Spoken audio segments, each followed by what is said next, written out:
Mr. Orville, thank you again for meeting earlier. I really appreciate your time.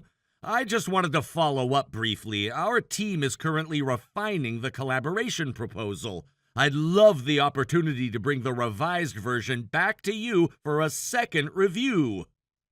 Wow, you're really still going with the polite act, huh? That's adorable. You act like I don't know what this is. You want another meeting so you can beg me to care about your little proposal again. Am I right? I'd prefer to think of it as a professional follow-up. We're incorporating your earlier feedback, and I believe the updated version will better align with HiZet's branding goals. Oh, please, branding goals? Do you seriously think I care about that corporate brochure garbage? I already gave you more time than your entire outfit probably gets in a month. I understand your time is extremely valuable. That's why we want to keep things concise and targeted moving forward. Yeah, you're gonna want to cancel that. Go ahead and scrap the whole thing. Excuse me? You heard me. Pass, like hard pass. I'm officially not interested. The proposal, the partnership, the endless emails, it's all too boring. I got better things to do. I see. And just to clarify, is this a finalized decision from your department or something you're proposing independently? Oh my God, you're dense. I said I'm done. Doesn't matter what anyone else thinks. If I say no, it's no. I'm not trying to be difficult, but I'd like to understand who within HiZet is making that call. Are we expecting an official update from your team, or... You still don't get it. I don't need a team. I am the decision. You're talking to the gatekeeper, my friend. When I say the door's shut, it's shut. End of story. Forgive me, but I was under the impression that collaboration decisions were made at the executive level. Executive level? Okay, sure, if we're talking about people who pretend to be in charge. But I'm not just anyone, all right? You know who my father is, don't you? Yes, I believe your father is Mr. Gregory Orville, head of sales at HiZet. Exactly. That makes me the heir apparent, the bloodline, baby. You think I wait for permission? I grew up sitting in on board meetings while you were probably studying PowerPoint templates. When I speak, people fall in line. That's how this works. I respect your confidence, but I don't believe that family relationships grant operational authority, especially not over contractual partnerships. Oh, wow, listen to this guy. Operational authority. That's cute. You sound like you memorized it from a business textbook. I'm simply trying to adhere to protocol. Protocol is for people who don't matter. I don't need protocol. I am the protocol. I see. And with respect, I'd caution against making unilateral decisions based on informal influence. These projects involve legal documents and formal agreements between companies. Don't lecture me about legal documents, noobery. I've torn up more contracts in my life than you've signed. My dad runs sales. He has the final say. That's the hierarchy. That's the food chain. You're plankton. I think we're veering away from the substance of the collaboration itself. No, we're getting to the real substance. Let's not pretend this was ever about your pitch deck or whatever sad little slideshow your team cooked up. The only reason I even glanced at your file was out of courtesy. You're a subcontractor. I was doing you a favor. You should be writing me thank you notes. Hell, send me a fruit basket. I do appreciate the attention you gave the proposal, but I'd hoped this partnership could move forward based on its merits.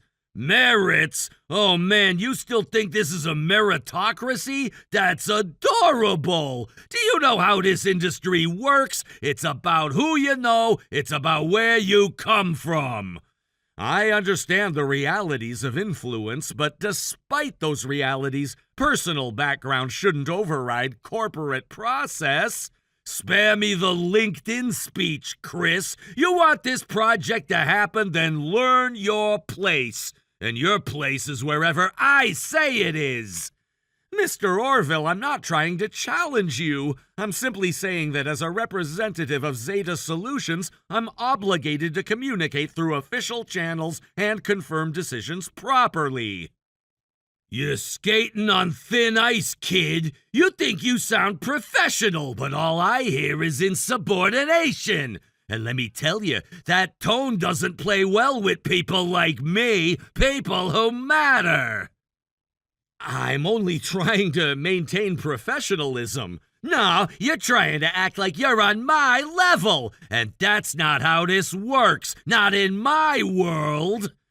Mr. Orville, if I may be frank, I have to point out that I'm familiar with your company's policies, and you simply do not have the authority you claim. You think I'm bluffing?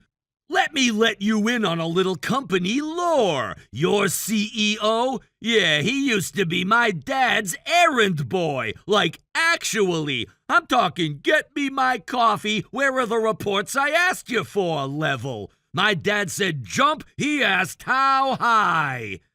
Is that so? I wasn't aware of that history. Oh, it's very real. And you know what that means? It means your whole operation only exists because we allow it to. You owe us big time. Your CEO wouldn't even have his chair if my father hadn't propped him up like a ventriloquist dummy. Even if that were true, I don't believe personal favors from the past justify the way you're conducting yourself now.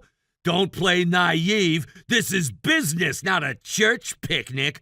Loyalty, favors, power, that's how things get done. So let's say, for example, I put in a phone call to my dad and ask him to get you removed from the project. You'd have your precious little lead role ripped away from you in a heartbeat. I'm not sure I follow. You're asking to have me removed? You're damn right I am. You're a problem. You talk too much, ask too many questions, act like you've got some kind of authority. I'm done wasting time on you. I see. And who would you like to have replace me? I'm glad you asked. You remember that girl you dragged to the first meeting? The young and cute one who had that tight little pantsuit on? You know who I'm talking about. What was her name? I believe you're referring to Kaori. Kaori was attending for training purposes. She's no longer assigned to this division. Then unassign her. Rescind the transfer. I don't care how you do it. I want her running point from now on. I'm afraid that's not possible. Well, you'd better make it possible fast because it's her or the deal's off.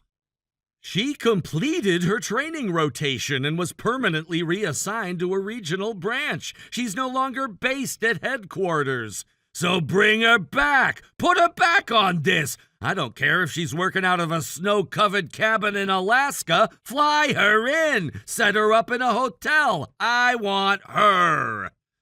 Mr. Orville, this isn't a buffet where you pick and choose what looks appealing. We assign based on role, capacity, and availability, not based on personal preference. Spare me the corporate handbook speech. I don't want you, and I definitely don't want some middle-aged lifer who's gonna bury me in spreadsheets. I want Kaori, and I want her now. She's a junior employee, and again, she's not stationed here anymore. How many times do I have to tell you? I don't give a damn where she is. You want this collaboration? Put her on the lead. With all due respect, no. That would be inappropriate, unreasonable, and unprofessional on every level. You want to talk inappropriate? I'll tell you what's inappropriate. Sending me someone who can't even carry a conversation without quoting policy. I don't want policy. I want eye candy. And that Kaori was the sweetest thing I've seen in the office in years. I'd caution you not to cross the line into harassment. Harassment? Oh, don't be so dramatic. I like working with people I enjoy. Sue me. She's bright, she's easy to talk to, and let's not pretend here she's extremely easy on the eyes. That's rare these days. That is absolutely not an acceptable reason to request a personnel change. You know what your problem is? You take things too seriously. I gave you the easiest out in the world. Swap the girl in and I let the project live. I even ignore the attitude you've been flinging around like confetti, but no, you want to play the hero. This isn't about being a hero. It's about maintaining boundaries and doing what's right for the team and the work. We don't barter people like poker chips. No wonder you're in a subcontractor's seat. You've got no sense of leverage. I'm not interested in trading ethics for convenience. You know what? I don't have time for this. Here's what's going to happen. Until you give me a clear, unqualified yes, I'm not responding to a single message from you. Not one. Consider this conversation frozen. And as I've repeatedly stated, those terms are simply not acceptable. Then you better get used to radio silence, because I'm not reading another damn thing you send until I see her name in bold at the top of the thread. Good luck with your dead-in-the-water proposal, Chris. You had your chance.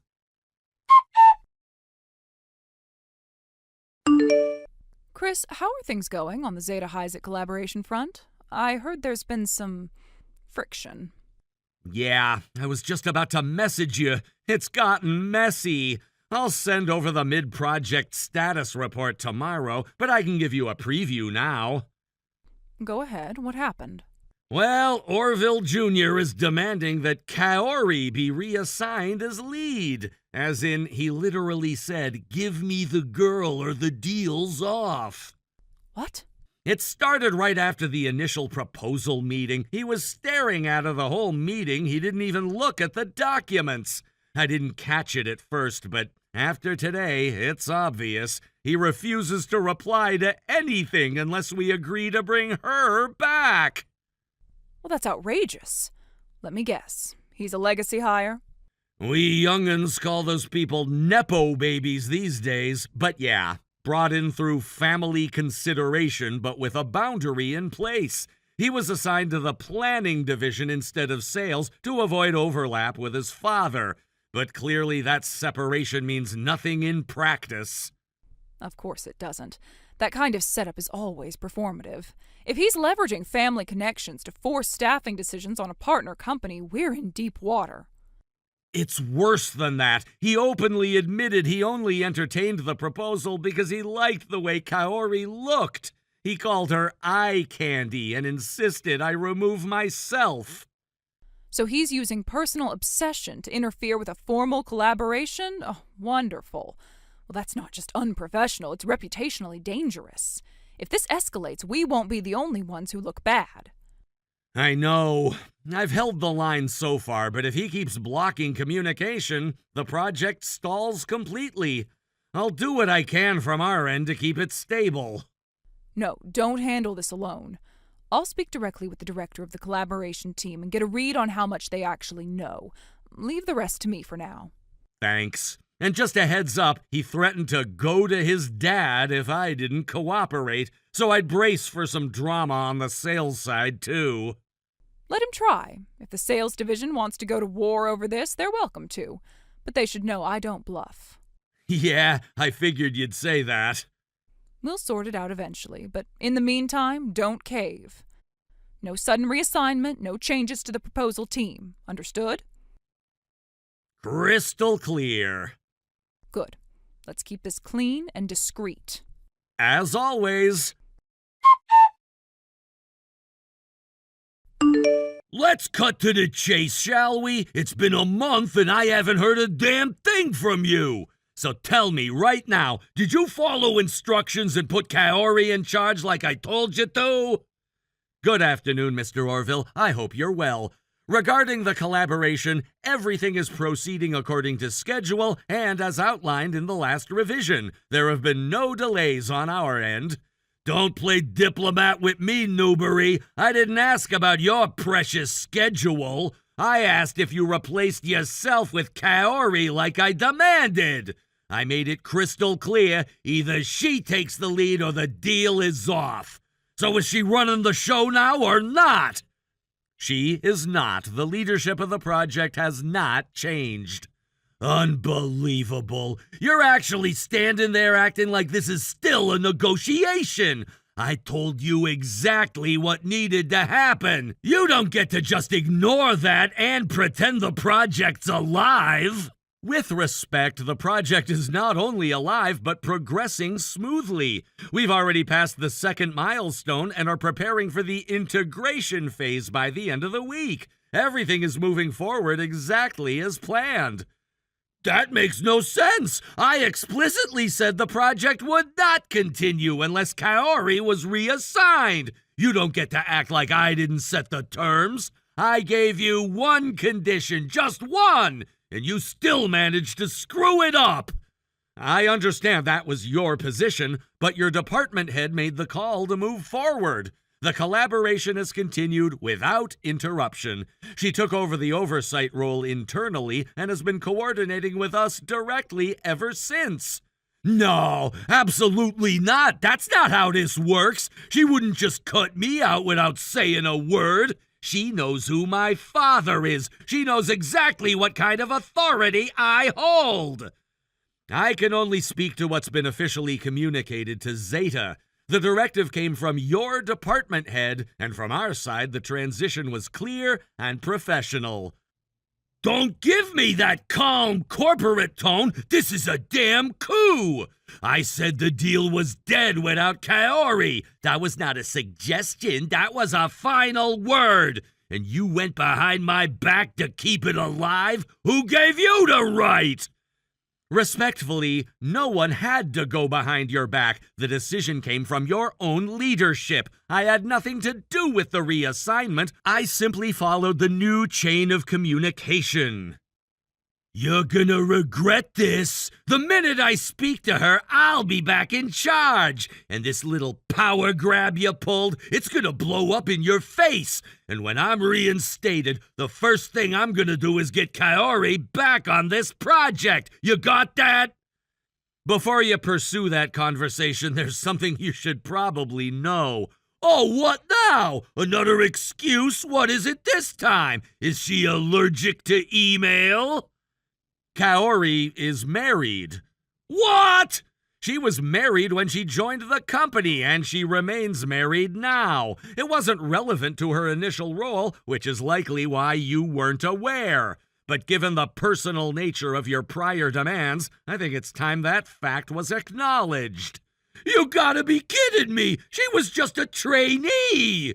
Are you seriously standing there and telling me she had a husband that whole time? Yes, she did. It wasn't a secret. It just wasn't something that came up in a professional setting, until now. You know what? I don't care if she's married, divorced, or dating the Pope. That doesn't change a damn thing. She's my type, period. And when I want something, I make it happen. That's how it works when you've got real weight in this industry. Mr. Orville, I need to stop you right there. That kind of language is completely inappropriate and entirely unacceptable in a professional setting. Oh, shut up. You think you get to lecture me now? You're a subcontractor, a temp with a keyboard. You don't get to tell me what's acceptable. You should be thanking me for even letting you stay in the conversation. For the record, the reassignment of project oversight wasn't just a departmental choice. It came directly from Hizet's executive vice president. She is fully aware of the nature of your conduct. What? The EVP? Who the hell dragged that woman into this? It wasn't difficult. She reviewed the communications herself. Unbelievable. Kaori was a rare catch, all right? 1 in a million. I saw something in her, and yeah, I wanted to make it happen. I still do. You think I'm just gonna give that up because of some PR rule book? You just said on record that you were determined to get her. That alone qualifies as a serious compliance violation. Are you threatening me now? Really? You think you're gonna scare me with your little HR buzzwords? It's not a threat, it's just a fact. You know what? I've had enough of this power trip. If you don't walk this back, I'm going straight to your CEO. I'll tell them everything about how you disrespected me and sabotaged this partnership. You'll be out by the end of the week. That's going to be difficult, because I'm not just a subcontractor. Oh, please! What, are you gonna tell me you're secretly the janitor and the CFO? Let me ask you something. Do you recognize my last name? What, Newbury? Yeah, I've seen it on your emails. Sounds like a car dealership. So what? Tell me, do you know the name of your company's executive vice president? Of course I do. Trudy Newberry. Wait. Correct. Trudy Newberry, executive vice president of Hyzet. She's also my mother. No way! And Kaori? She's my cousin. What? Which means, just to summarize, you attempted to pressure a married junior employee into working under you for personal reasons, tried to intimidate her colleague into compliance, and did so while unknowingly targeting the family of Hyzet's executive leadership. You've got to be kidding me! I'm not, and there's more. I graduated top of my class from Langford University with dual degrees in corporate law and operations strategy. 6 months ago, I was named Hyzet's next CEO. The board approved it unanimously. That can't be right! You're at Zeta! You've been working under me! I've spent the last year embedded at Zeta Solutions through an executive field immersion program. My mother and the board arranged it so I could understand our vendor relationships from the ground up before I take full control. Only a few people at the top were informed. They've got to be out of their minds! This is insane! Not insane, strategic, and as it turns out, extremely necessary. We'd received multiple complaints from vendors about unethical conduct from certain Hyzet employees. This collaboration was designed as a pressure test. You, Mr. Orville, delivered the evidence we needed to pursue punitive termination for both you and your father. You mean you set me up? You set yourself up. All I had to do was watch you implode. You can't do this! You can't take me and my dad down over this! You don't have that kind of power! Not yet, anyway! Actually, I do. A formal report has already been filed with the Ethics Board and legal. Effective the end of this month, both you and your father will be terminated for cause. Your access will be revoked within 48 hours. No, this is all a mistake! You don't understand! This can't happen! If you're currently managing any open deliverables or client threads, I suggest you begin the handoff process. You still have a few days to exit with minimal damage. You can't do this to me! I didn't do anything to you, Mr. Orville. You did it to yourself.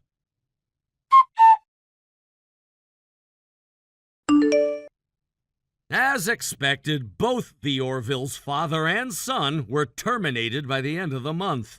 Mrs. Orville didn't take kindly to that. She filed for divorce, cut contact, and left them to fend for themselves. It didn't go well for the two men after that. Turns out, when you've spent your entire life coasting on someone else's effort, basic survival becomes a real challenge. Cooking, cleaning, even operating a washing machine, forget it. They moved into a dingy 2-room apartment, and within weeks, their hygiene, their meals, even their clothes all fell apart. They had no jobs, no income, and no idea how to function. The final insult came when they tried to apply at Zeta with identical cover letters, falsified credentials, and desperation oozing through every sentence. I recognized them instantly and sent the applications back with a single sticky note attached. Nice try, we're not hiring you. And that was the last I ever heard from them. Thank you for watching. Please subscribe and hit the like button. See you next time.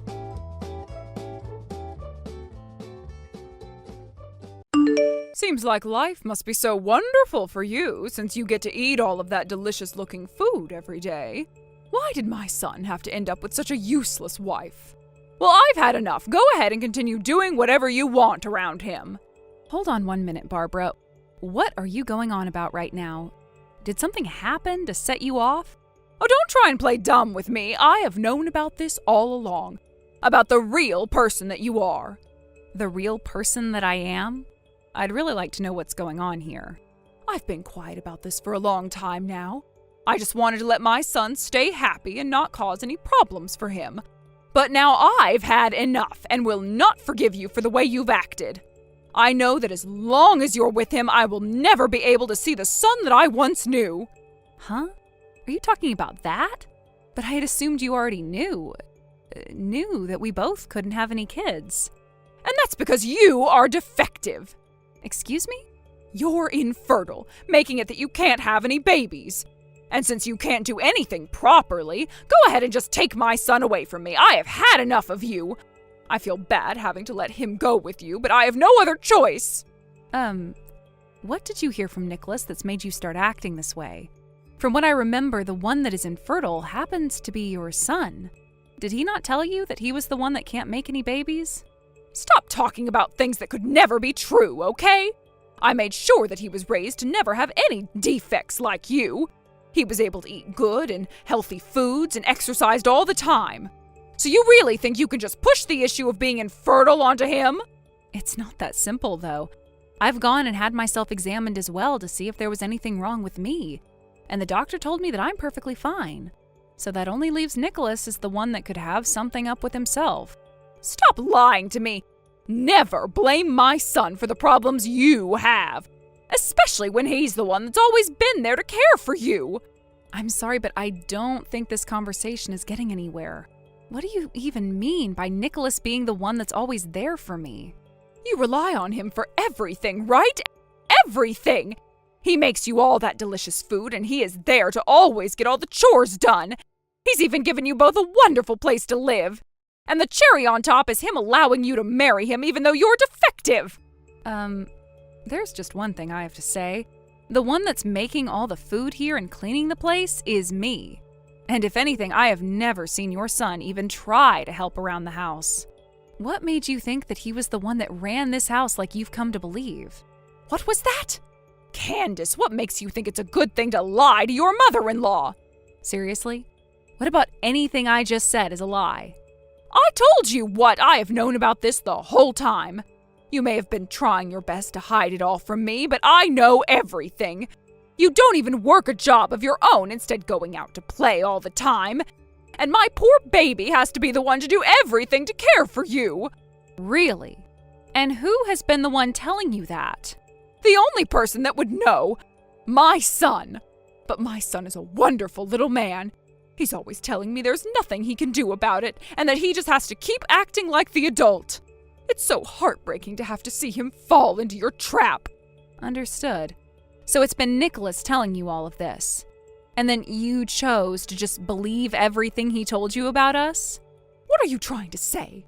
Are you so surprised now to see that everything you tried so hard to hide has been uncovered? Well, I get it. That would leave me pretty speechless as well. I mean, you had tried so hard to have him keep his mouth shut and everything, right? So this all happened to come out of Nicholas's mouth then? Well, now I understand the whole picture. But tell me, do you not have a single doubt about anything he's told you? Do you really think I'm the kind of woman that lives such a disgusting lifestyle next to him? Oh, so even you can see how horrible you are. This is all natural, right? I've never once heard my son tell any lies, so I'd never even think for 1 second that he might be lying to me. Is that so? Well, that's a true surprise. I'm the one that's really surprised by all of this. I want the witch that can't even give birth to a single child to leave him right now. Is that what you want? Well, I understand. I'll let your son know about this.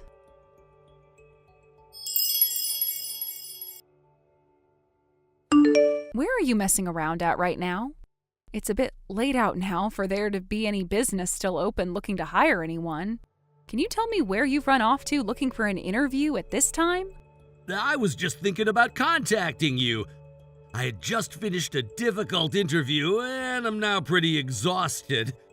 And so I've gone out to see one of my old friends. So I'm just having a couple drinks with them.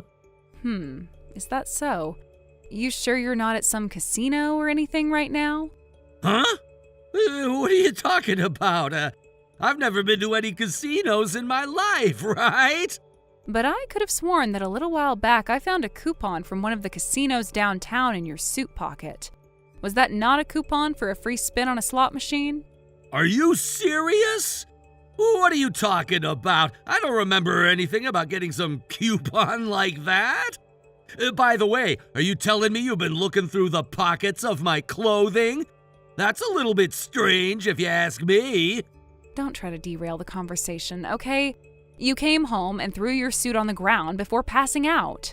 And so I made sure to put it away properly so that it wouldn't become wrinkled up. What is with that attitude you have? I assumed you'd be thankful for me having done that for you. I get it already. You're so dang annoying. So what about that? I'm drinking right now, so I don't have time to listen to you bicker. I got a text from your mom. I just wanted to know what all you've been telling her about us. Huh? A text from my mom? What did she say to you? What do you think she would have said to me? I'm the one asking the questions here, after all. I have no idea what she would have said, and that's why I'm asking. Stop wasting my time and tell me. Then you'd better be honest with me about everything. You told her that I'm the one that's infertile, right? Oh, come on. You want to talk about this? You know that that's the truth, right? You're never able to get pregnant, so we've had to give up on having kids. So I made sure to let my mom know about all of that. Listen, I think I've told you this plenty of times now. I am not the one that's infertile. Rather, you are the one. You haven't even had yourself examined yet, right?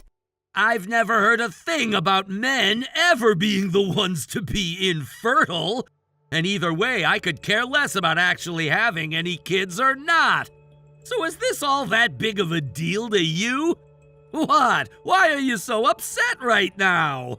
Connor, why do you think I'd be upset right now when I'm the only one that's looked into not being able to get pregnant?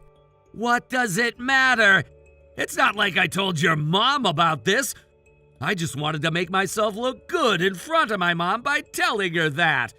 If anything, you should be thankful for me going out of my way to tell my mom the sad news. This isn't about telling your mom or not.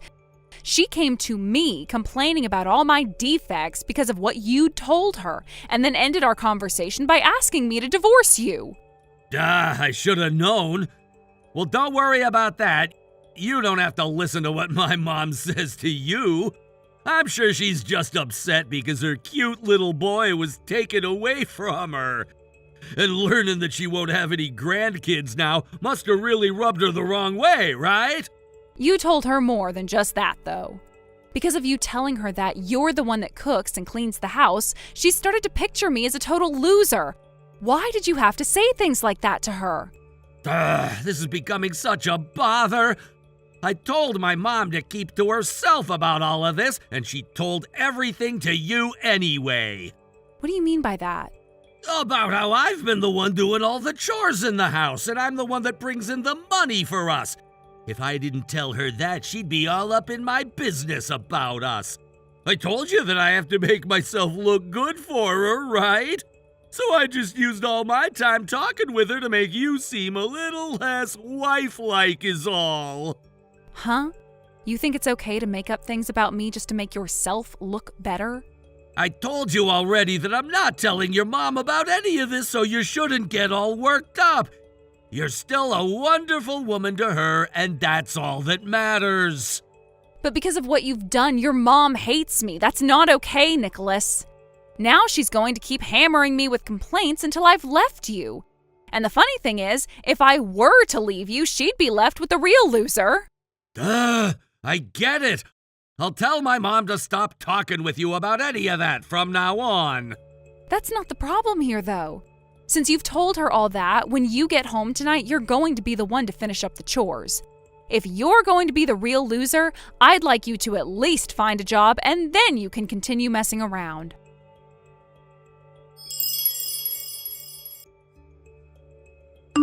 I'll make sure to hand in these divorce papers that were left on the desk.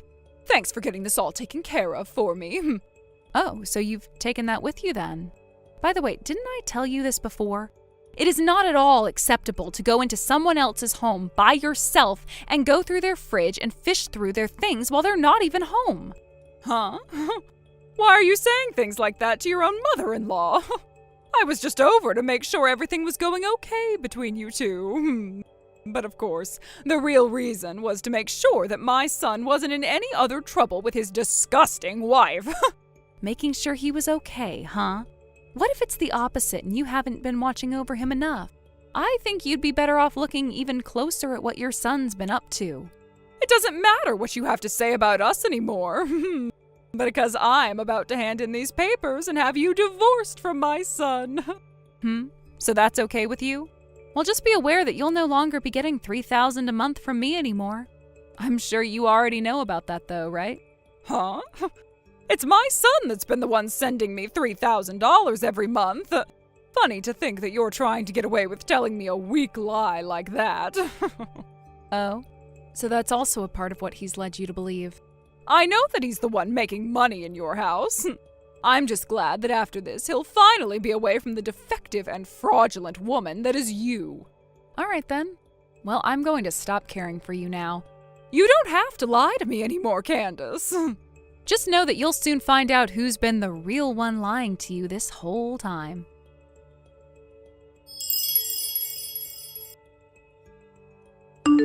Hey, Candace, where are you right now? Hurry up and come back here as soon as you can. Who is this? Why are you playing dumb with me? This is your mother-in-law, Barbara, asking you to come back. I don't have a mother-in-law, though. I had gotten a divorce from my ex-husband and no longer have any connection to him. Come on, you don't have to talk about things like that anymore, right? Just know that I've thought a lot of things through after you left. I see now that what you had been telling me was the truth all along. And now that I understand that, I'm fine with you coming back to us. Huh? What are you talking about right now?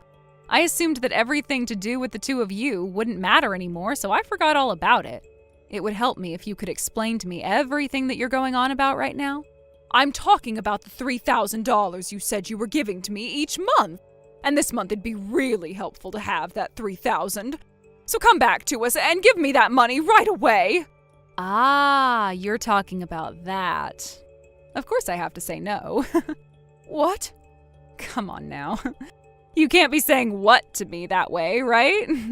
Why do you think I have to come back to you and give you more money after calling me a loser and a disgusting wife?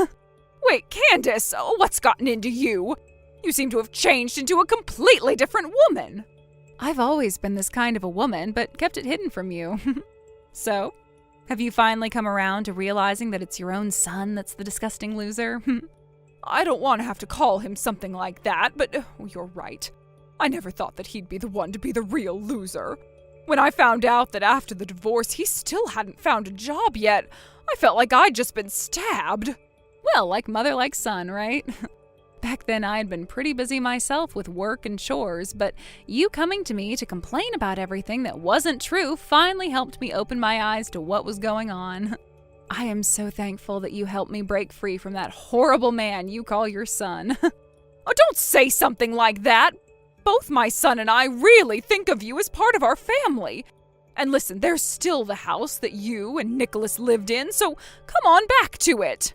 Ah, about the house and the car as well. Both of those are things that I own, and so I'm going to be selling them. So please get out of there as soon as you can. Huh? You can't be serious, Barbara. You really think you could get away with thinking Nicholas was really the man he made you think he was? I'm sorry, but you were fooled by him, and now you're going to have to pay for playing into his lies. Wait a second. If you do something like that, where is he going to live? I don't care. I couldn't care less about what happens to him after the house has been sold. And before you continue to worry about him, shouldn't you be worried about what'll happen to you? You won't have any more money coming from me, and I'm sure that your loser son won't be handing anything over to you. You won't be able to pay for the house you live in anymore, right? I know that, so please, I'll get on my hands and knees to apologize for all of this as long as you just come back to us. That boy can't even cook or clean, so I'm really going to be screwed with him. So please come back and save me. I am neither your housemaid nor your guys' ATM. If you're so worried about money, why don't you just shut up and find a job? It's that simple, Barbara. You believed your terrible son and everything he lied to you about to put me down and make me feel useless. So no apology from you, no matter how hard you try, is going to do anything to make me feel sorry for you two.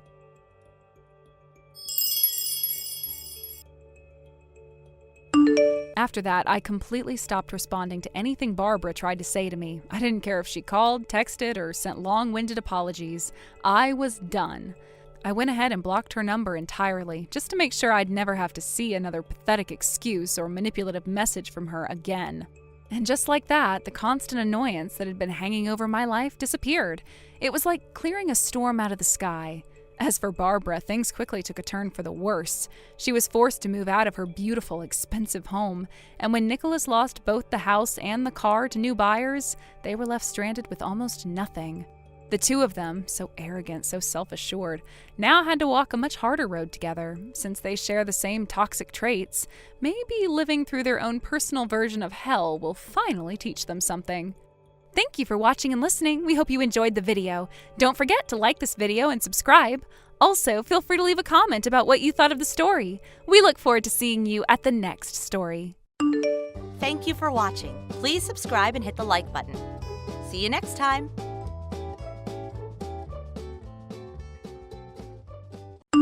Hey, Miss Unemployed. Are you awake, sleepyhead? I'm awake. Also, I'm working right now. There she goes again, pretending to be all busy doing her fake job. Okay, seriously, how many times do I have to explain remote work to you? Have you even tried understanding it? Relax. Of course I know what remote work is. It's when actual employees do their job from home, right? Then why do you keep calling me unemployed? Because remote work and being a NEET are clearly not the same thing. Duh. Exactly. That's why I keep telling you, I am a full-time employee. My department switched to remote work setup. You're right, liar, liar, pajama pants on fire. You were assigned to the factory floor, remember? What, are you building machines from your bedroom now? That was during the training period when I first joined. I'm in a totally different department now. Desk work, at home, legit. Sure, keep telling yourself that. Still sounds like neat behavior to me. Meanwhile, I'm out here thriving, working part-time and honing my bride-to-be skills. Living my best, most meaningful life. Ugh. You know what, fine, say whatever you want. I really do need to get back to work. Oh, totally. Back to that very intense gaming session, right? So sorry for interrupting your neat lifestyle with real-world noise. My bad. You are hopeless. Bye. Don't work too hard. Or wait, do work, if you can call it that.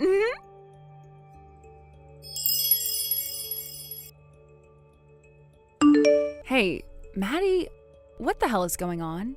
I just got back and the house is practically empty. There's nothing here except my suitcase and a couple boxes. Furniture's gone, closets are stripped bare. I tried calling Mom and Dad, no answer. Can you explain this?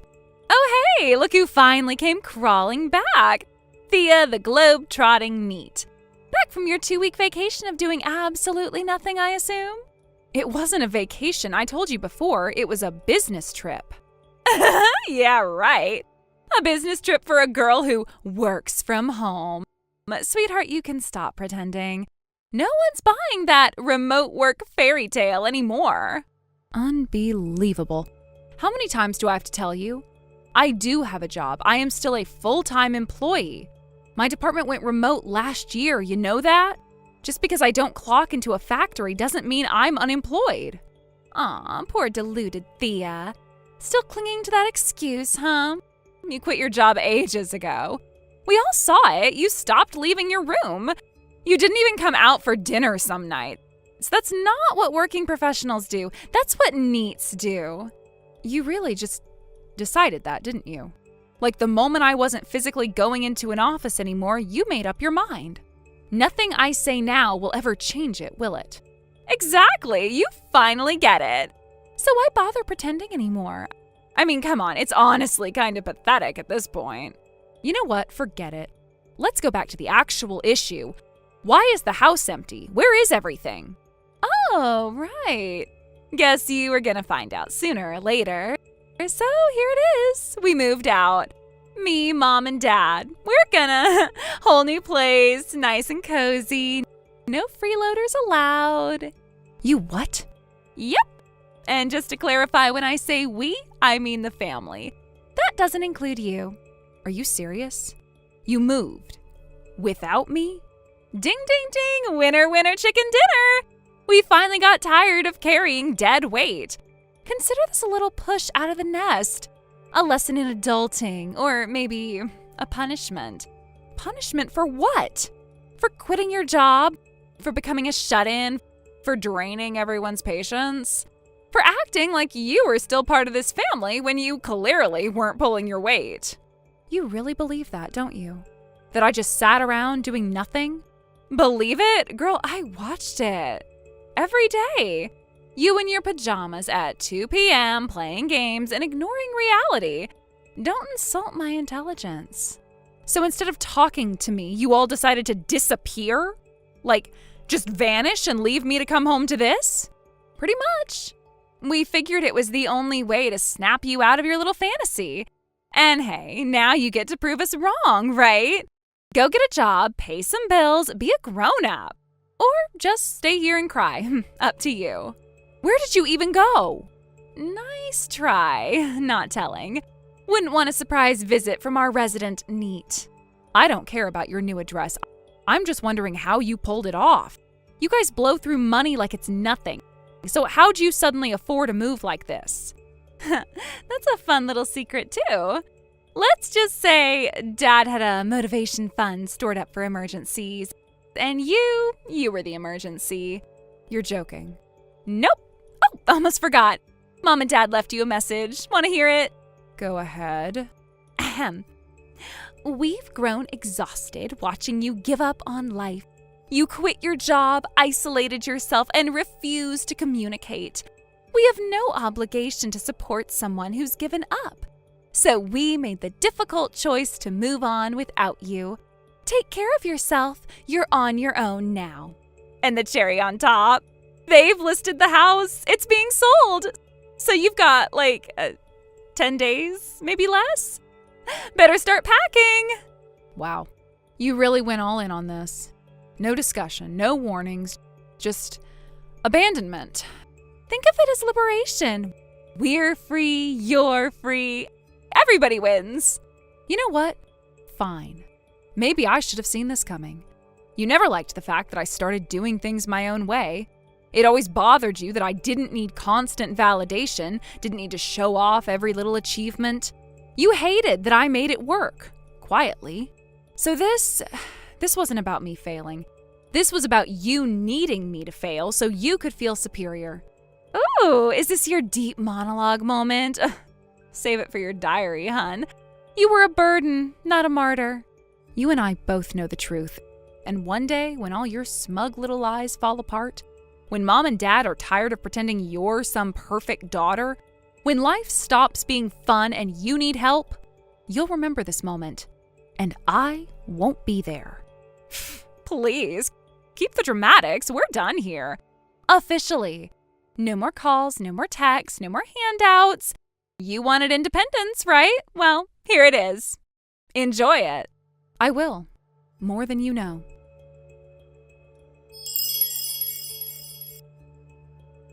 Thea! Hey, can I talk to you for a second? Where are you right now? You're not answering your phone. I've called twice. Wow. You're still as loud and chaotic as ever. What do you want? Oh, thank God, your phone still works. I wasn't sure if it would or if you'd blocked me. Anyway, where are you living now? Why do you care? Because when I went to the old house today, you weren't there. No sign of you, no clue where you'd gone. So yeah, I'm asking, where are you? Seriously? You're the one who told me to get out. Told me the house was being sold and I had no right to stay. I just did what you all demanded. I moved out. Okay, yeah, about that. The truth is, we kind of got kicked out of the place we moved into. Oh, really? Well, that's so unfortunate. Look, it's not what you think. We were staying at Uncle's place, all right? The one overseas? He's been on assignment for a few years, so we figured... Wait, you mean that huge house with the massive garden and the fountain out front? Yeah, that one. He wasn't supposed to come back for 3 more years, so we thought it'd be fine, just temporary. But 2 days ago, he walked through the door while we were eating dinner. Didn't even say hi, just screamed right in the face, "Get out!" And that was it. We were thrown out right then and there. Huh. So let me guess. You had the spare key since Dad used to water the plants when Uncle was away, right? You figured why not take advantage of it and just move in? Well, yeah, that's more or less what happened. Wow. So you really just made yourselves at home in someone else's house. Didn't even tell him. And you're shocked he lost it? Okay, we messed up. I get it. But right now, we don't have anywhere to go. So please, just tell me your address already. Why? Are you seriously going to play dumb? We are homeless right now. We don't have any place to stay. You're the only one we can turn to. Even if it's a gross little apartment you're living in now as a washed-up ex-neat, we'll deal with it. We're willing to tolerate it, okay? So just tell me. Yeah, that's not happening. What? Why the hell not? Because I live in a company dormitory. It's employee-only housing. Hold on. Company dorm? Wait, you got a job? Then that means... Oh my God, see, I knew it. It worked. You finally got off your butt because of us.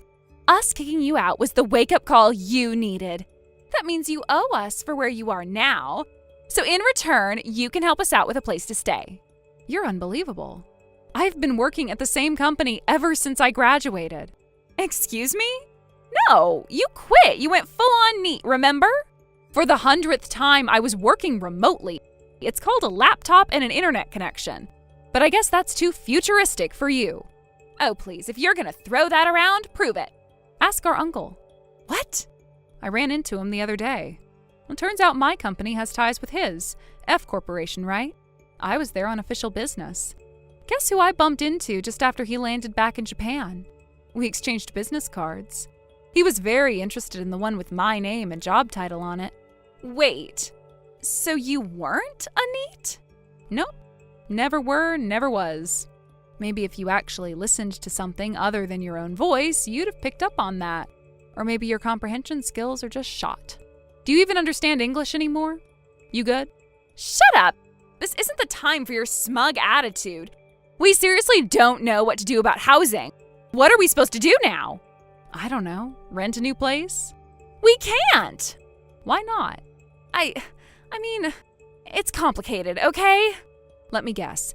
Dad still refuses to adapt to technology. He didn't want to do remote work, so he forced his team to do everything manually, piled all the digital tasks onto someone else. Company operations fell apart, clients left, and boom, major losses. Eventually they fired him. No severance, no benefits. Which means no money to rent an apartment. How the hell do you know that? Oh, right. Forgot to mention, my boyfriend works at the same company as Dad. News travels fast. You what? You have a boyfriend since when? For a while now. Unlike you, I don't feel the need to broadcast my personal life to the world every 5 seconds. Are you freaking kidding me? Why is it that you get to have the perfect life? The job, the dorm, the boyfriend, the future? What the hell happened?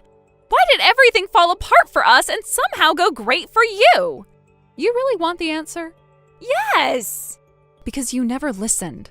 Because you were so wrapped up in your own narrow view of the world, you couldn't accept a reality that didn't match your assumptions. You thought you were punishing me by kicking me out, but all you did was give me peace. Meanwhile, you took advantage of people, you squatted in a house that wasn't yours, you got kicked out by family, and now, shocker, you've got nowhere to go. Everything you're suffering now, that's just the consequences of your own arrogance.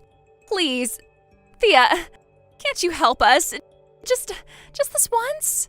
Excuse me? We have nowhere left to go. It's me and Mom and Dad. We're desperate.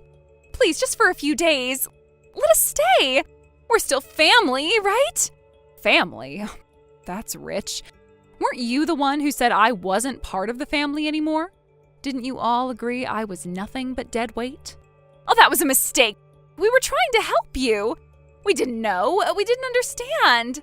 No, you didn't care to understand. You didn't want to. You were so desperate to paint me as the problem, you never stopped to consider whether you might be the ones in the wrong. Please, I'm begging you, don't abandon us like this. That's exactly what you did to me. Remember? You told me I was on my own. You sold the house, you cut me off. You celebrated when I was left with nothing. You wanted me gone. Well, now it's your turn. Thea! I have a life now. A stable job, a future. And I don't need you dragging me back into that toxic mess. You burned the bridge. Don't expect me to rebuild it for you. Wait, Thea! Please, just wait a sec. Goodbye, Maddie. And good luck. You're going to need it.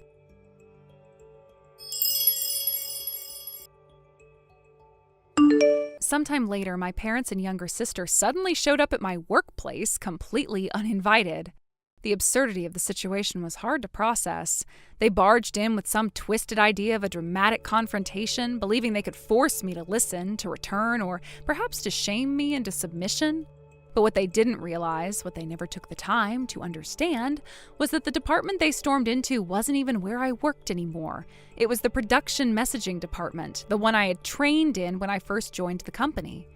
I had told them months ago that I was now with a team that works mostly remotely. Apparently, they either didn't listen or didn't care to remember.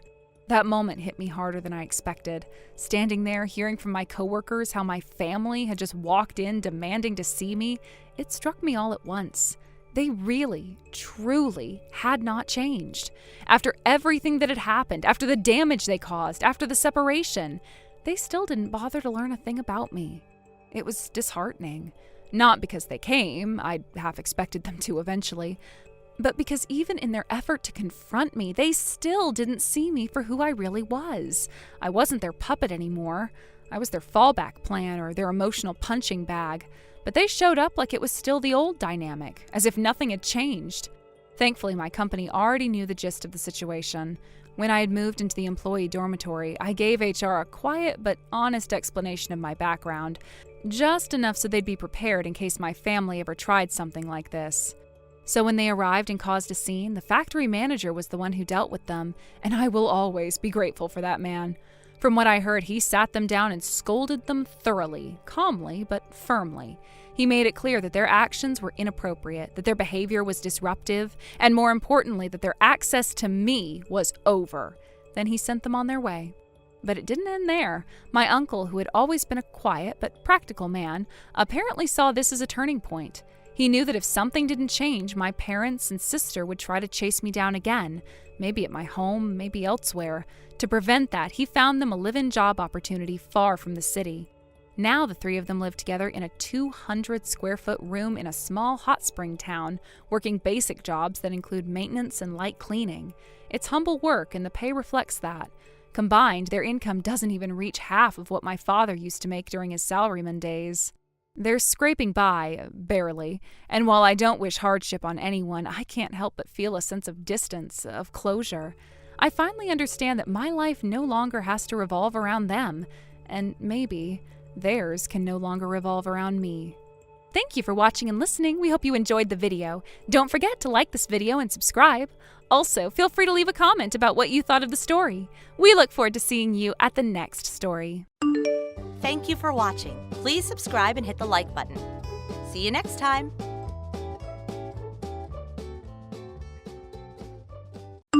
Yo, Stefan! Wait, Cameron? Man, this beer hits different in the middle of the day. So good! You're day drinking again, seriously? And what about you? Where are you right now? Work? I'm in the office, where normal people go during the week. Whoa, look at you, the model corporate slave. Salute, my dude. I wouldn't say I'm a slave. I've got decent hours. If you're working, you're already a slave. It's that simple. Oh no, here we go. You're bringing back your old working is losing slogan? Damn straight. The whole man goes out to work, woman stays home and cooks thing is outdated. Now it's our time. The future belongs to guys like me, pampered and proud, living off hard-working women. That's the new era, baby. So, basically, you want to be a house husband? Whoa, hold on, that term? Way too lame, doesn't suit me at all. If we have to label it, I'd say I'm a modern-day gigolo. The gigolo. Get with the times, Stefan. That's not a gigolo, that's just a freeloader. Excuse me?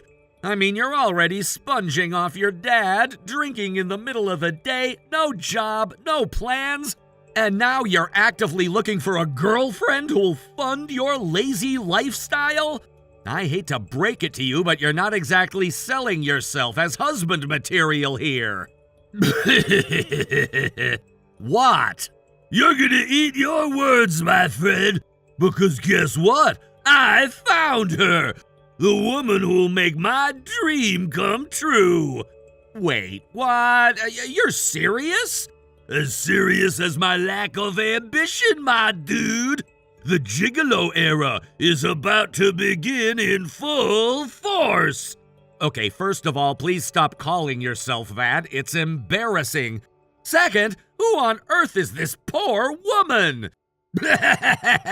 You're jealous, huh? Admit it. Not even remotely. Well, you should be. Actually, you kinda helped make this happen, so props to you. What are you talking about? My girlfriend is, drum roll please, Amy! Amy? As in Max's little sister, Amy? The one and only, who else? You're dating Amy. You know she's got a good job, yeah, but are you actually serious about her? Ooh, somebody's panicking! No, not panicking, just trying to wrap my head around this. Doesn't matter what you think. Amy and I, we're in love. You, my friend, are just an outsider, so stay in your lane and keep your comments to yourself. All right, if you say so. Anyway, I gotta bounce. Got a hot date with my sugar queen. And yeah, in case you were wondering, it's gonna be one of those nights. Hope you enjoy crying yourself to sleep while I'm living the dream. Wait, why would I be crying? Come on, man, no need to pretend. I know deep down you're jealous of my lavish, carefree, woman-funded lifestyle. Right. Oh, Amy's texted me. She's waiting at the cafe. Gotta keep my queen happy. Catch you later, corporate slave. Aha. Still doesn't explain how she hasn't seen through you yet. That's the magic, baby. You wouldn't get it. This guy. Still the same delusional drunk I've known for years. Poor Amy. She has no idea what she's gotten herself into.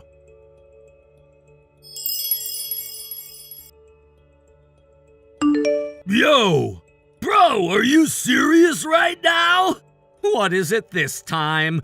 You're still going ahead with your wedding plans? Yeah, of course I am. I'm getting married.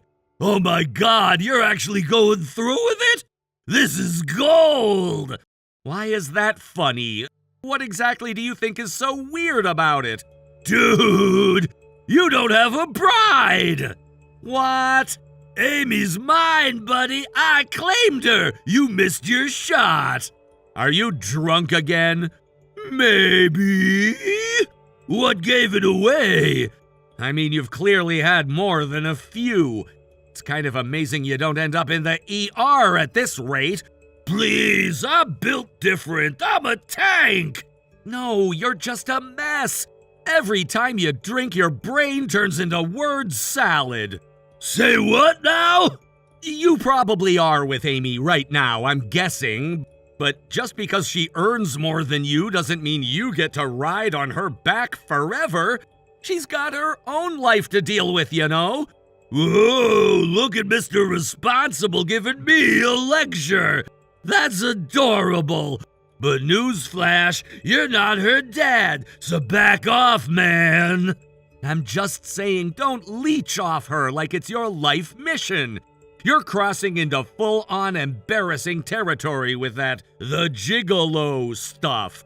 Oh, shut up already. You're just salty because I'm living the dream and you're stuck slaving away in that soul-crushing job. Right, because being an unemployed freeloader is everyone's dream life. Damn straight it is. Get yourself a woman who works hard, and you can spend your days drinking beer and playing video games. That's the new success story, bro. Get with the program. I'll pass, thanks. Anyway, I need to get back to work. Oh, poor little overworked corporate drone. Off you go back to your cubicle cage. Grind away while I live like a king. You do realize that if Amy ever wakes up and realizes who you really are, this whole fantasy crashes down, right? She won't. I'm charming, irresistible even. Yeah, until she gets tired of funding your beer belly and figures out that the gigolo is code for dead weight. You're just mad because your fiancé ran off and I'm the one she chose. You still think that's what happened? Hey, I don't think, I know! Amy left your boring ass and came to me. I'm her wild card, her forbidden thrill, her upgrade. More like her financial liability. Whatever helps you sleep at night, bro. Meanwhile, I've got a queen waiting to wine and dine me. And you've got spreadsheets and status meetings. You're not half as clever as you think you are, Cameron. But sure, enjoy it while it lasts. It'll last forever, baby! We're building a future, a revolution! Starting with me never lifting a finger again! I'm logging off now. Later, loser! Don't forget to bow to your manager and thank him for the honor of being worked to death!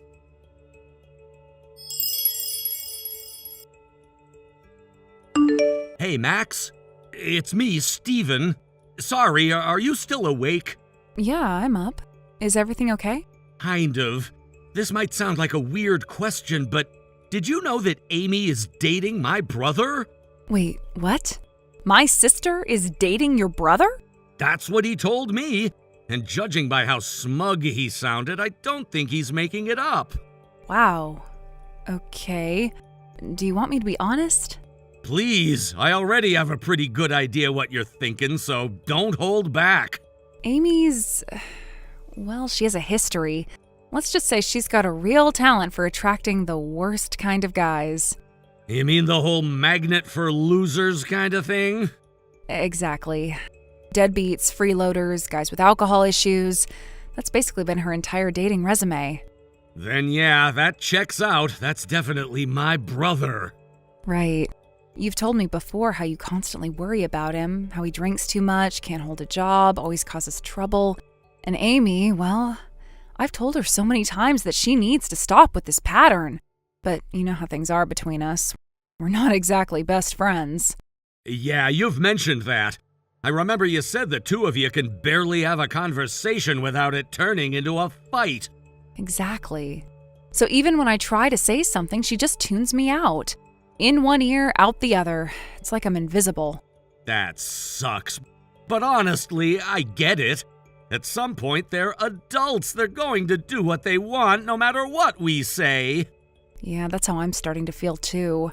There's only so much interference we can run before it crosses into meddling. Exactly. I guess we just keep an eye on it for now. Let them make their own mistakes. Agreed. If it blows up, it blows up. I just hope Amy comes out of it okay this time. Yeah, same here. Honestly, if this was anyone but my brother, I might have tried harder to stay out of it. But knowing him, I'm just bracing myself for the inevitable crash. Well, if it makes you feel any better, she probably won't listen to him forever. Amy has this pattern. Once she realizes the guy's not changing, she cuts them off cold. Problem is, that realization always takes way too long. That sounds exactly like the kind of ending I'm expecting here. Just let me know if your brother does anything too crazy, okay? I might not get through to Amy, but I can still look out for her from a distance. Will do. And hey, thanks. I wasn't sure how you'd take it. I know family stuff can get weird fast. It is weird, but we're on the same team here.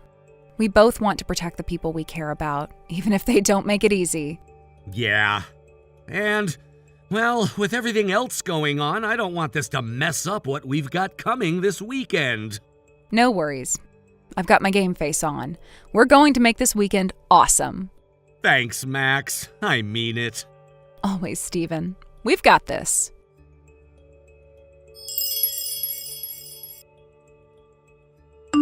Hey, Steven! So I hear today's your big wedding day? Yeah, that's right. I'm already at the venue. Without a bride? What the hell are you even doing there? Excuse me? Man, you are seriously pathetic. Clinging to her like this? It's actually kind of scary. So what's your plan, huh? What are you talking about? You're really gonna go through with a wedding when you don't even have a bride? For real? I still don't know what you're implying, but yes, of course I'm going through with it. Why wouldn't I? Wait, are you drunk again? Nah, sober for now. Then seriously, what are you rambling about? Wow, you really don't get it, huh? Nope, not a clue. Okay then, let me spell it out for you real slow. Your bride, she's pregnant with my kid. Boom! What? Amy's not coming to your little fantasy wedding, bro. She's mine now. Amy? Yup. In fact, guess what? We already submitted the marriage registration this morning. So yeah, your wedding, consider it canceled. Wait, you're saying Amy and I were supposed to be getting married? Duh! Amy's my wife now, which means she's not your bride anymore. So what's left for your big day, huh? No bride, no vows, no nothing. Congratulations, you played yourself. Okay, Cameron, listen. What, can't take it? Hurts, doesn't it? Amy told me herself she was sick of your smug salaryman attitude.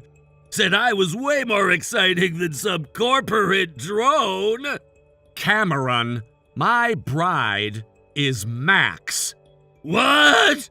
My fiancée. Her name is Max. She's Amy's older sister. Wait, what the hell are you saying? You're seriously marrying that woman? From the start, yes. It was never Amy, not even once. Max and I have been together since high school. We're each other's first love. Hold on. Max, You mean that Max who's got like 4 kids? You mean Amy's kids? Amy's kids, what? Yeah, Amy has 4 children. You did see them at the family dinner, right? No way. Wait, what? Amy's only 23. How could she possibly have 4 kids? She had her first when she was 17.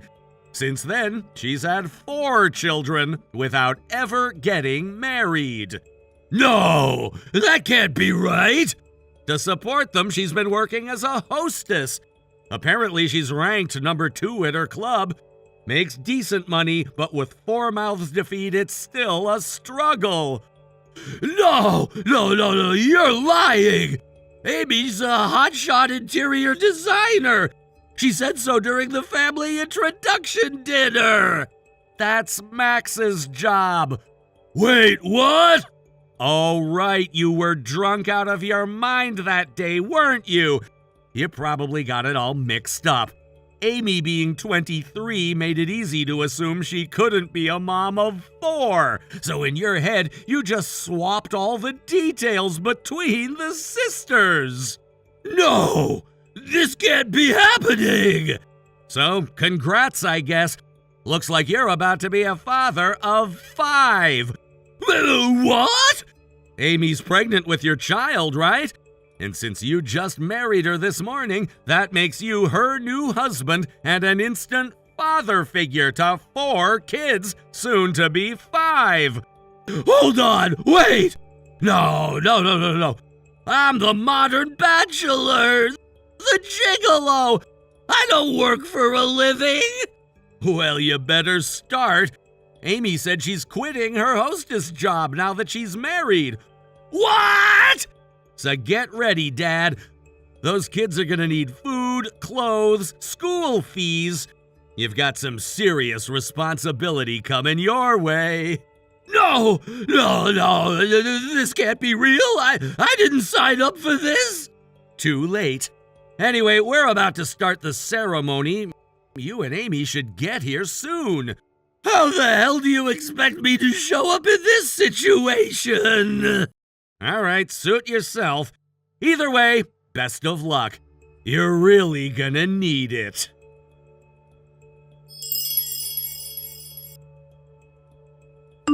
After that, my older brother and Amy didn't show up to our wedding. Their absence was impossible to ignore. 2 glaringly empty seats right in the front row, saved specifically for family, sat untouched the entire ceremony.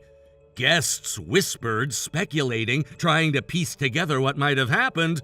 But then, during the reception, when we made the sudden announcement that the 2 of them had gotten married, a strange hush fell over the room. And instead of the uproar or confusion I half expected, everyone just nodded, as if it all somehow made sense. As if they'd already suspected something was going on between the 2 of them all along. With that news out in the open, the rest of the day proceeded without a hitch. No more surprises, no more drama. Our wedding, despite the turbulence around it, ended peacefully. But in my heart, I couldn't help but feel that something strange had just begun. 6 months later, the 2 of them are still married. No scandal, no divorce. They're still going, though maybe not thriving. From what I've heard through the family grapevine, Amy managed to leverage her old hostess connections, people she knew back when she worked at the cabaret, to find my brother a job. Not a particularly glamorous one, but it paid. And in that sense, she'd taken on the role of his handler, his supervisor, maybe even his life coach. Some people joke that she's running a rehabilitation program for useless men, and my brother is her long-term project. But it's not funny when you really look at them. Amy isn't just managing his life, she's dominating it. Her true personality, which many of us never saw during the brief times we interacted with her before the marriage, has come to light in full force. She's a fiercely possessive woman, controlling even. Marriage seems to have unlocked this side of her. Now that she has a legal grip on my brother, she's not letting go. Not emotionally, not physically, not in any way. She dictates everything: his working hours, who he can speak to, where he goes on weekends, what he spends. From what I hear, even something as simple as going to a convenience store requires her approval. He no longer has any friends left to speak of. Most of them distanced themselves after seeing how unreachable he'd become. And those who stayed were quietly pushed out of his life, either by Amy directly or by the sheer emotional exhaustion of trying to keep in touch with someone who was clearly under someone else's thumb. The irony? My brother was never the responsible type. He always needed someone to guide him, to clean up his messes. He coasted through life depending on others to do the heavy lifting emotionally and financially.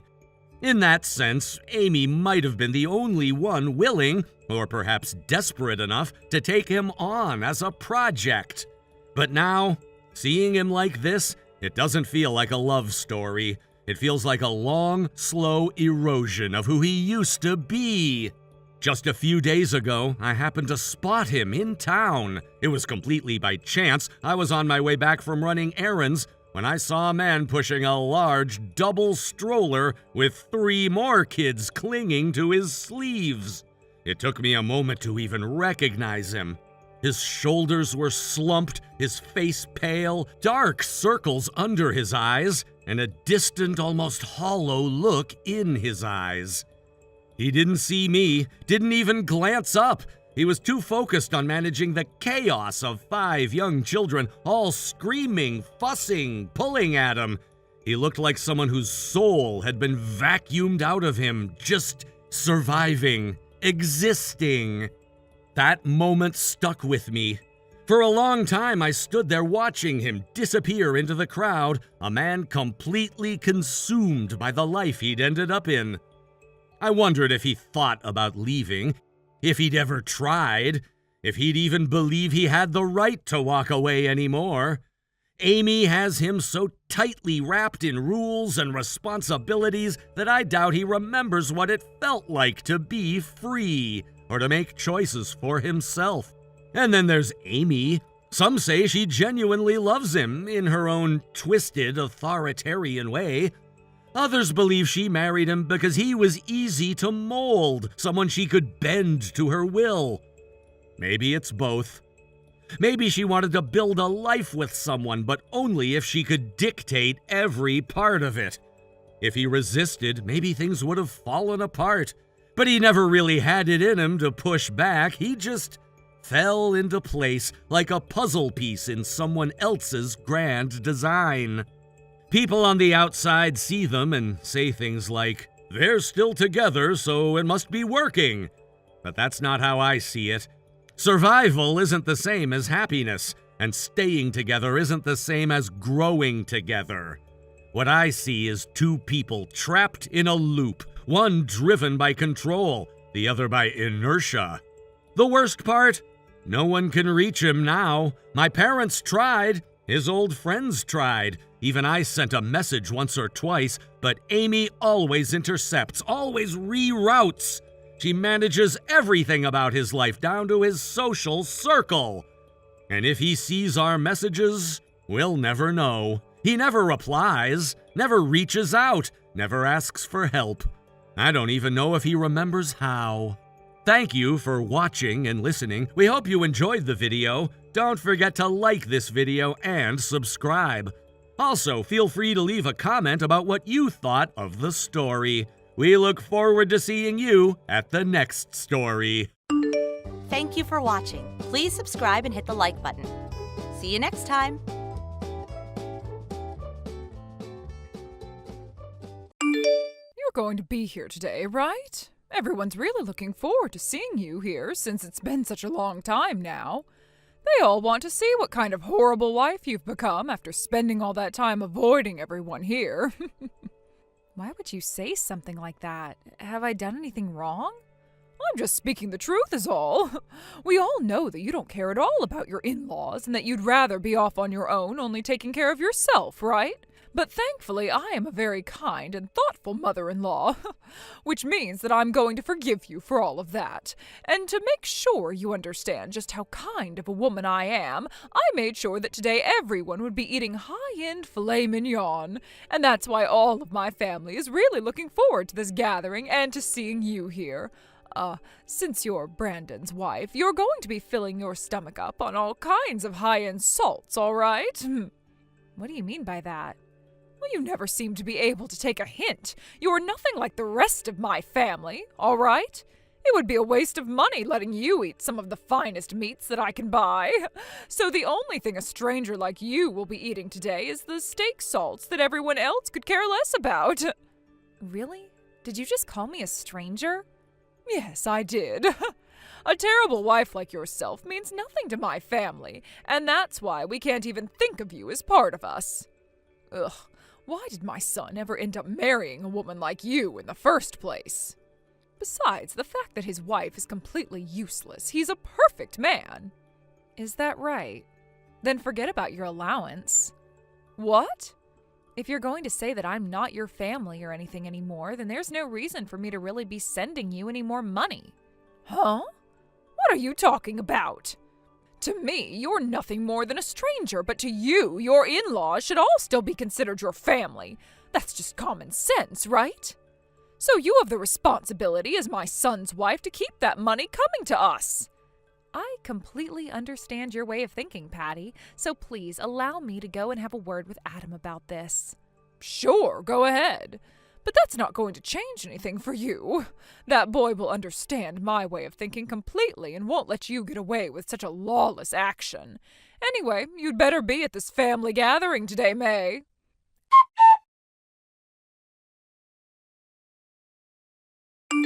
Adam, where are you right now? I just finished up getting some things from the grocery store, and I'll be on my way home. What's going on? I was just texting with your mom a second ago. My mom, huh? I'm sure this isn't going to be good then, right? Well, she started off by asking me if I'd be making it to the family gathering today. But then soon after that, she made it very clear to me that I'm not considered family to her. Huh? She went that far with you now? Yeah.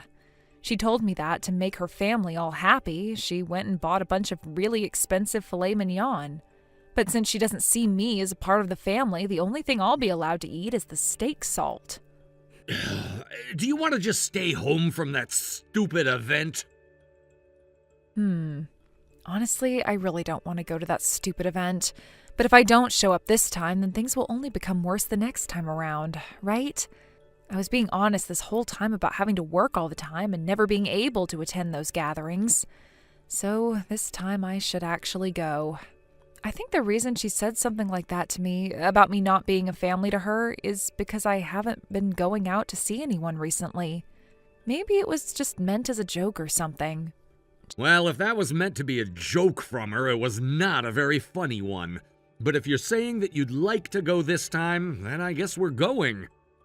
I myself haven't really been going home to my parents all that much recently. I'd like to go see them and check on how things are going there. Check on how things are going? Just in general? You know better than I do that there are plenty of things wrong with my mom, right? I want to go and check to see if she's been telling the truth at all to the rest of the family, or if she's still hiding all her problems.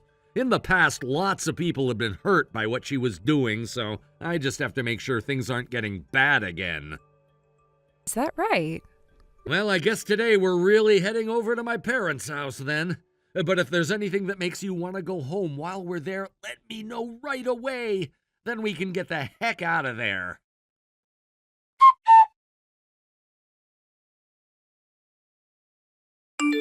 Mary, you really have no guts, do you?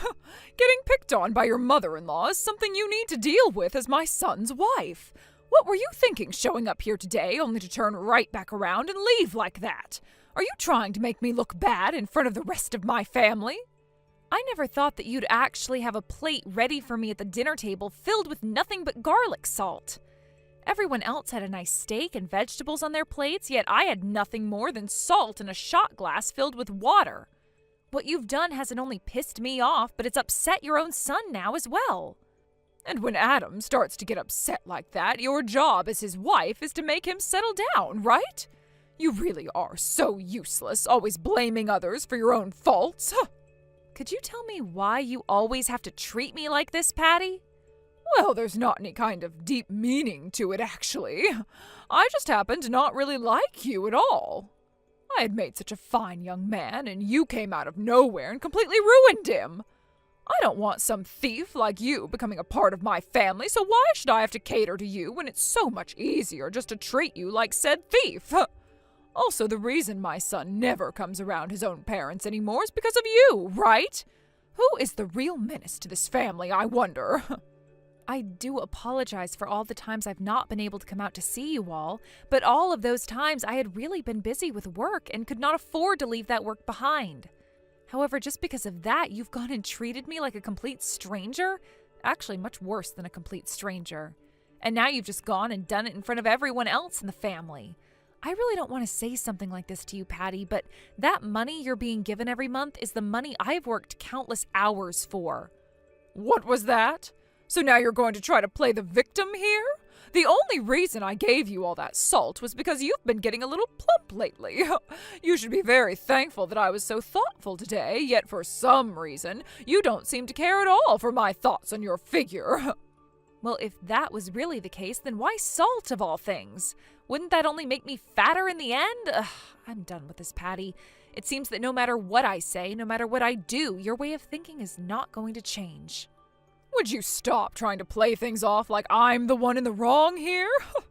Since you're no longer going to view me as part of your family, I'd like you to stop contacting me from now on. So please leave me alone. If you ever need anything from us or have something to say, bring it up with Brandon. Oh, running away from us again, I see.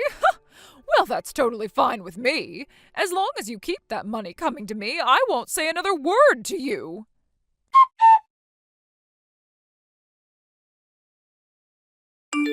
Excuse me, this month's allowance has still not entered my bank account at all, not even $1.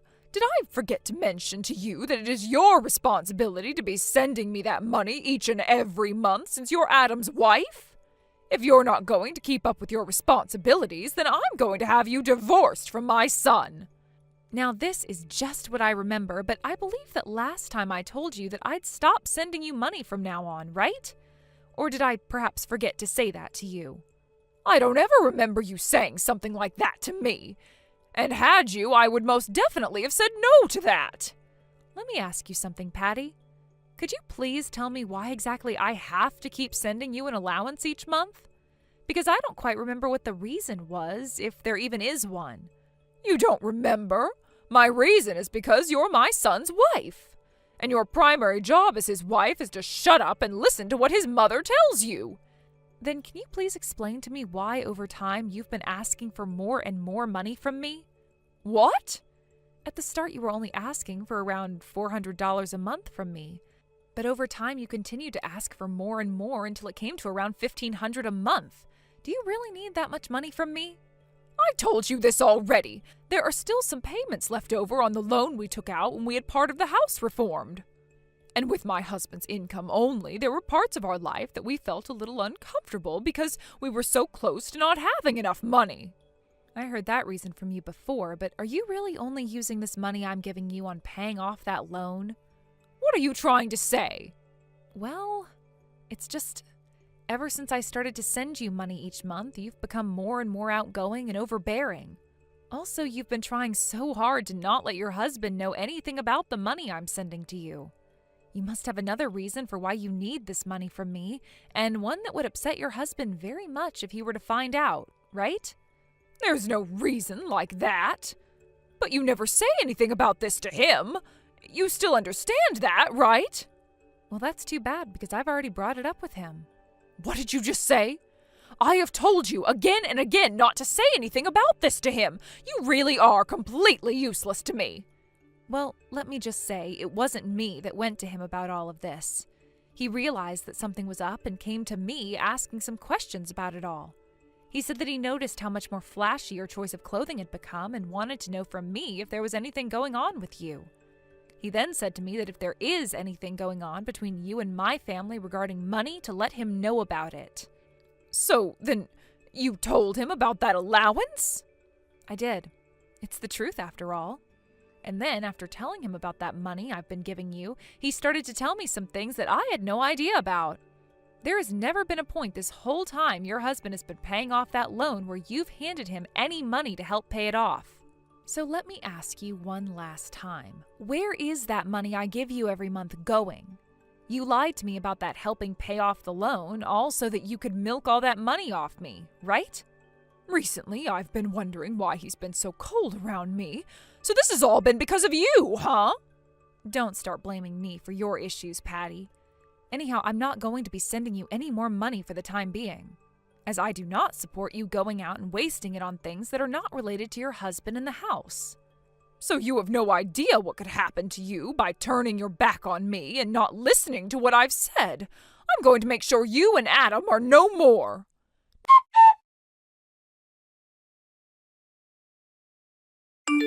No matter what it is, this is all your fault. I've now gone and lost my son, who once loved me more than anyone else. And now a lot of people in my family are no longer talking to me and will only roll their eyes when I try and talk to them. Had you just stayed in line, never complaining about anything I was doing and listened to me, none of this would be happening. How dare you cause my life to fall into ruins? Patty, you're still whining about how all of this is my fault? So none of what Adam was telling you about actually made it into that thick head of yours? Huh? I don't want to hear any of that from you now, especially since you're the bitch who went and took everything from me. Honestly, Patty, shut the hell up. I am utterly tired of listening to you go on and on about how this is all my fault and that you could never be responsible for making everyone want to hate you. Do you still think that I know nothing about the kind of indecent witch you are deep down? I know about all the things you did to your son as he was growing up, and I have to say it really pisses me off thinking that I still have to talk with you. What? Tell me what was so bad about the things I did that you'd be pissed off with me. All I did was act like a good mother and raise my boy into the man he is now. I will not let anyone complain about the things I did for him. Well, that's too bad, because I'm going to complain. I'll have you know that I frickin' hate people like you. People that think they can just use other people and abuse other people and steal from them when they gain something you want. You must have no idea what it means to have some frickin' dignity, do you, Patty? My mom was the same way, as a matter of fact. One massive bully that I never wanted anything to do with but was forced to live under for years. Whenever I did something amazing, she'd always say it was because of her. She would always tell me to listen to what she says, no matter how ignorant and wrong it was. And when I messed up, she would tell me I was no good and that I was embarrassing not only her, but everyone in the family. You and my mom both seem to mistake your child's love for your own, and that's so upsetting to me. I completely understand what your mother is talking about and feeling. I'm sure you frickin' do. Both of you share that same single brain cell. I'm sure neither of you have ever thought about your own kids, have you? And that's why your own kids have had to fight for their life to fix their ways of thinking. It took me years to get over the fact that I was more than my mom's puppet and that my wants and needs mattered too. The only reason you ended up having issues like that in the first place is because you're not good enough for this world. Maybe you needed to grow a pair and actually live up to your mom's expectations. Well, I'm sure you could say something like that, but that's totally fine. Here's how things are going to end here. Patty, you're going to be kicked out of your husband's house, so please begin preparing yourself for the big move out of there. Huh? What do you mean I'm being kicked out of his house? Your husband is planning to divorce you now, Patty. And as everyone seems to recall, it's your husband that owns that house, right? So that means after the divorce, you will no longer be allowed to live there anymore. Wait, why do I have to be the one getting divorced here, and why do I have to be the one getting kicked out of this house? You don't know why? Interesting. Because from what I'm aware of, you have been using all the money I've sent you to lavish yourself. You've also used some of it to get yourself a younger boyfriend, right? You also ended up borrowing some money from a loan shark because I wasn't giving you all you needed to afford that lifestyle. I was planning to pay it all back. So you can't call that money borrowed. I'm not in any debt. Oh, so there's no excuse for you paying another man to take you out?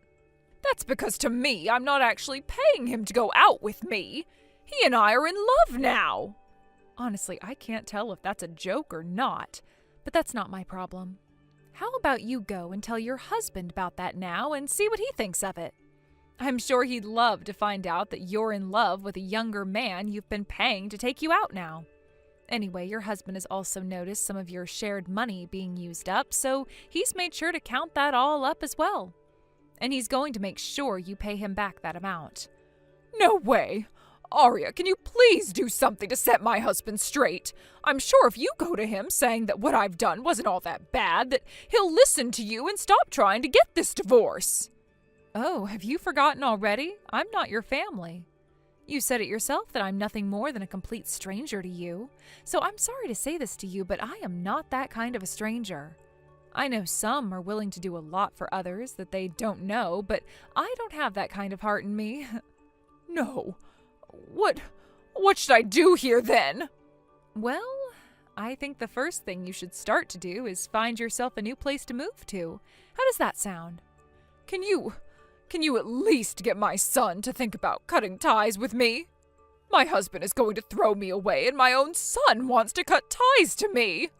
Brandon is the one who decided that he doesn't want you as his mom anymore, so I have no right trying to say anything to him about that choice. Now, it's getting to be that time where I need to head back into work. Don't talk to me ever again, Patty. Please, just listen to what I'm saying to you. Do something about this, please.